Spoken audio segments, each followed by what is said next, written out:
ओइ क्याट, मुसा खोज्न छाडेर घाँस रोप्न थालेछस् नि? यो भिरमा घाँस रोपेर के फाइदा हुन्छ र हो? यो घाँसले पहिरो जानबाट रोक्छ जाकी दिदी। घाँसले पहिरो रोक्छ रे? म त सोच्थे पहिरो कसैले रोकेर रोकिँदैन। हामी त पहिरो आयो भने ओढार छोडेर भाग्छौं, तर घाँसले पहिरो कसरी रोक्छ? यो साधारण घाँस होइन जाकी दिदी, यो क्रिसोपोगान जिजाइनोइडिस प्रजातिको भेटिबार घाँस हो।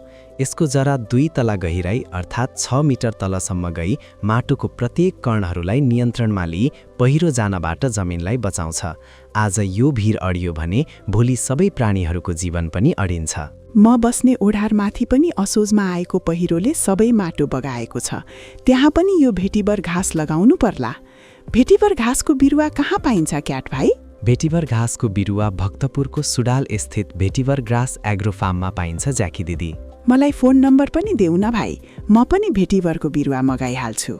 वायो इन्जिनियरिङ सम्बन्धी प्राविधिक सल्लाह तथा भेटिबर बिरुवाको लागि 9841352183 9814352183 जीमेल भेटिबरग्रासएग्रो@gmail.com मा सम्पर्क गर्नु। नेपाल अधिराज्यभरि फ्री डेलिभरीको पनि सुविधा छ। धन्यवाद क्याट भाइ, तिमीलाई भेटेर आज ठूलो उपलब्धि भयो। म फोन गरेर भेटिबरको बिरुवा अर्डर गरिहाल्छु।